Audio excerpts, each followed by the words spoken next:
Are you new to Los Santos? No worries, I got you covered. My name is Salty Table and welcome to my Rags to Riches series where I teach you how to go from owning a very cheap car to owning a multi-million-dollar office in Los Santos. Also owning multi-million-dollar businesses that support your growth and an annoying assistant. Are you sure you need more snacks? Looks like your pockets are full. So join me on my adventure where I instruct and teach you how to become a multi-millionaire in Grand Theft Auto 5. This is my Rags to Riches series, episode 12.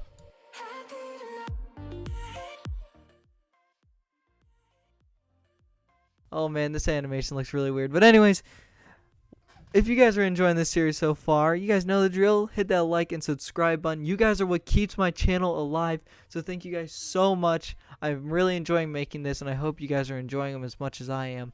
Anyways, today we're going to be running through some pretty cool stuff I got planned out. We're going to be doing a car mission to start out today.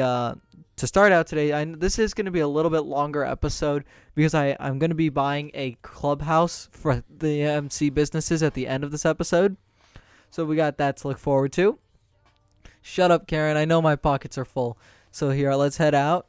And this is I got a Z type, so it's another top range car. If you guys ever get a standard range car, just remember, just keep that in your warehouse. There's no need to get rid of it because it will only push the game to give you more top range. We're just going to hang up that call right there. We don't need that. We don't need to listen. We just need to know what the prompt of this game is giving us. So instructions is look at the photo. So this is might be a little bit harder of a import mission. If you guys don't know where the location on the map is, look at it, say Paleto Forest. Look that up online and you guys can find the map location on the internet. You know, if you don't know it off the back of your hand. Now, when I got to it, I can always check the location. So the location does match up with the phone, so I know I'm in the right place. And once you're in the location, just kind of fly around. I mean, unless you're like on a bike, and you can drive around and look for the vehicle. Now, my Z-Type that I got was in gold. Guys, don't get excited if it's in gold. That doesn't mean the car is worth more. I thought it did when I first started playing GTA. I was like, oh, a gold car. That's got to be worth $1 million at least. But nope. It's still only worth about 100. Well, only is an understatement. It's still worth $80,000 at best outcome. Now, a good strategy I would suggest about getting around Mount Chiliad if you do get a import way up north is you can actually take the train tracks. You know, a lot of people, for some reasons, waste a lot of their time trying to drive around Chiliad or over Chiliad, which is even more dangerous than going around. But you can actually just take the train tracks. Yes, you do have to kind of cross a narrow bridge, but it's really not that bad. So if you just hop over here, you can hop in right before the tunnel of the train. Easy as that. So we're just going to drive through this tunnel right here, and this is going to take us all the way over to kind of over where our clubhouse will be in the future. And here we go. I made it back to my warehouse pretty decently. I think I got maybe a couple thousand in damage, maybe like 1 or 2, but that's still a good range. As long as it's not maybe over 4, I'm kind of happy with the import, because then we're still making, like, you know, at least 70,000, which is kind of what I'm aiming at. So here we go. If you guys notice, I did sell a vehicle right before this, kind of warming up to the episode. I don't want to come in not warmed up at all. So I sold a vehicle right before this, and if you guys have this problem where you have a cooldown, something that I'd suggest you do is actually go do a VIP mission. And you know, I know you guys are probably sick of doing these, but you can still do them, and they're extremely efficient, especially for this time in between. So I'm actually going to pay for a Buzzard here to do this headhunter. And I know that I'm always like, oh no, go to the military base, steal a jet, and that way it's free. But we frankly don't have enough time, and this is just much more efficient. So when we get the Buzzard, we can just do it right in the city, right here.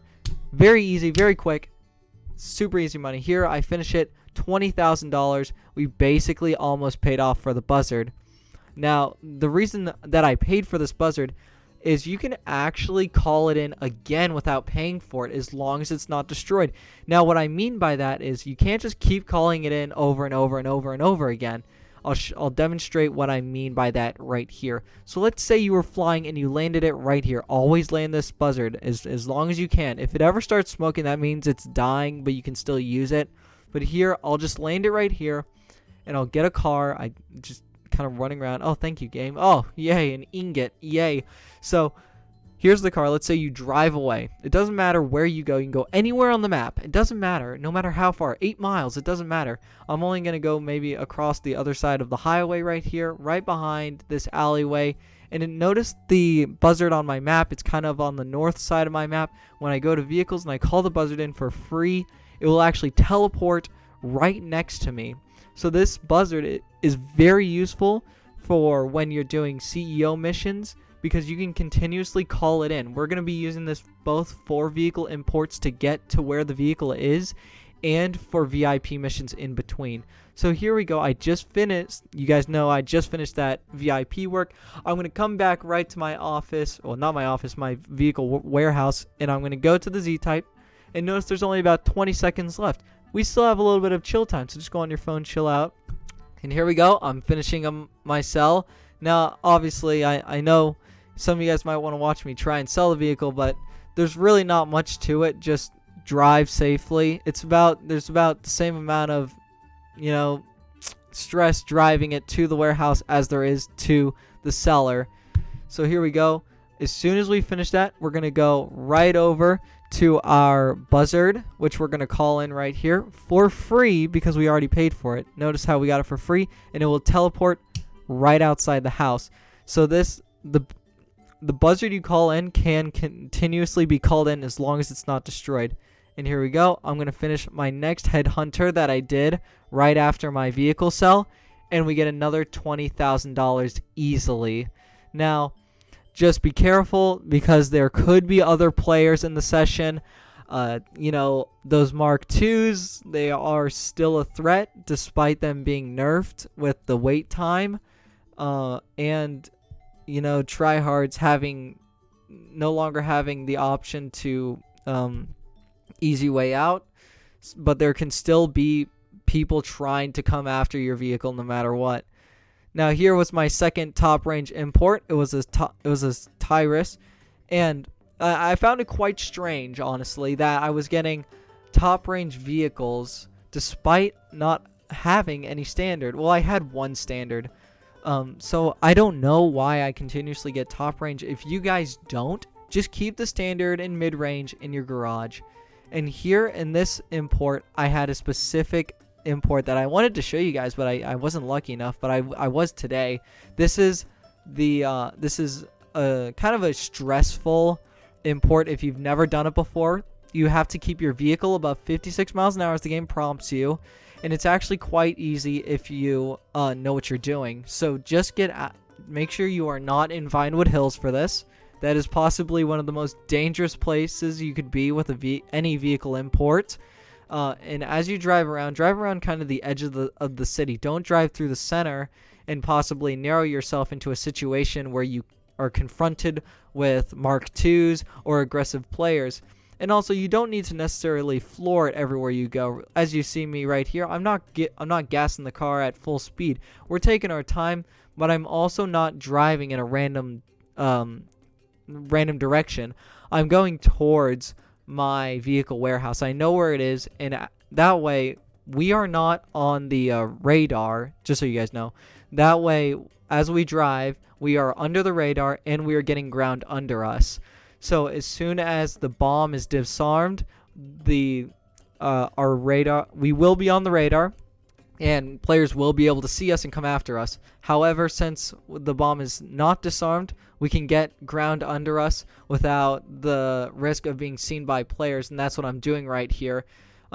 Yes, there are much faster ways I could have gone back to my office, but I was just kind of adding miles onto the distance to get to give the disarmament some more time so I could kind of nail it.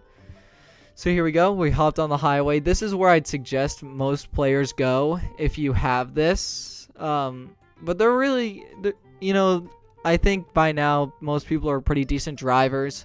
I would think you are. And so here we come back. We're getting off the highway up here. We only have about 10 seconds left on our bomb disarmament. And as soon as that's disarmed, you will have like a small countdown to be put back on the radar, and the assistant will text you that it's been disarmed and great work. whatever. And so here we go. As soon as it was disarmed, we got right back into our warehouse. And if you looked in the top left, it said, warning, your vehicle cargo is now visible. And so when I was selling this, there was something I did want to point out to you guys, is that if you guys get the sale up by the big ranch, you can actually come up this mountain up here instead of go all that long way around. You can actually come up this mountain, go through these little fences, make sure you don't hit them, those will do damage to your car. And when you come around, you can actually go across this little bridge and it will lead straight into the ranch. That it will save you some good time, and that hairpin turn over there is kind of risky, and these narrow roads are dangerous for not crashing. You know, the chances of you crashing are fairly high. So now I've kind of given you the rundown of the grind I've been doing of car sales and VIP work. So I'm now going to show you guys the Clubhouse. It's a pretty cool, it's honestly pretty awesome, the Clubhouse. We're going to be using that to make millions of dollars. And if you guys want to get around pretty quickly, you can actually call your assistant and request a luxury helicopter to get you back to Los Santos. But I'm not going to be doing that. I'm going to be staying up here, and I'm going to go to foreclosure. And when I go into the site, you're going to be prompted with a bunch of stuff. Now, if you have a friend that you can play with, I wouldn't suggest a Clubhouse, actually. I would recommend, honestly, an arcade. Now, why? Well, if you've been following the series, we've already done all the signal jammers, so you have Avi Schwartzman as a hacker, and you can have some pretty good benefits with the casino heist. And I will be doing the casino heist, but if you're going to be doing solo, I'd suggest buying a Clubhouse. You could just follow my lead, and we're going to be going into the Clubhouse business and the MC businesses, you know, all the drugs and stuff. And so here I'm going to name my business Dunder Mifflin, because why not? You know, I think Michael Scott would be kind of confused and disappointed. So here we go, $286,000. The only thing I changed was the mural, because I don't want YouTube to flag me for having, you know, a woman with a motorcycle in between her crotch. Not really the YouTube safe content they want on their platform.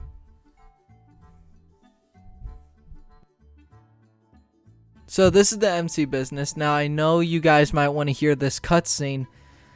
However, for some reason Rockstar put copyrighted music over it, and I can't risk having a copyright strike on my channel when it's only like basically like few months old. So yeah, no, I'll basically explain what he's talking about. You are registering as an MC, and you have plenty of room in this clubhouse. You have hierarchies like president, vice president, road captain, enforcer.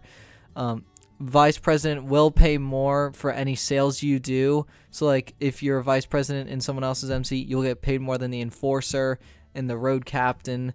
So this is also the room. This is also like the boardroom, but we'll never really use this unless you're doing MC work. But we're not going to really do MC work because we have VIP work to cover us through. And then this is the garage for bikes. Now, this is really cool, actually. A lot of people like this. You can buy your own workshop for your bikes, and you can store, like, I think maybe 10 bikes back here, like mopeds, and you can have some pretty silly stuff going on back there. And then in the back room is where we keep the computer for buying the actual businesses, which was going to be quite useful, and I'll show you guys all of this next episode. And these businesses are expensive, so we'll need to do quite a grind to get up to them, obviously, as most things we have to. And that's basically the whole rundown of the MC business. It's pretty awesome, honestly. That's an understatement. Awesome. It's an incredible business that's going to make us millions and millions of dollars passively. And if you didn't know, as an MC president, we can actually call in a bike. Now it's the rat bike. Yeah, let's go. So this rat bike, it's pretty useless, honestly. I mean, I think maybe what's it called? The ingot might be more valuable, but it will do. And you know what I think I need? I need new clothes. Let's head over to the clothes store, and I'm going to get dressed. Oh no, that is what they all say when they see me pouring some wine. Oh, think it's empty again. So now we look the part as an MC king and a multi-millionaire so far, but we are not done yet. I still need to get like at least 100 million before I consider this series, effective. So thank you guys so much for watching. I hope you guys enjoyed this episode. We will be looking into MC businesses next episode, but thank you guys so much for watching. If you guys enjoyed, please hit that like and subscribe button. You guys are what keeps this channel alive, so thank you so much, and take it easy, guys. 'Cause I know what you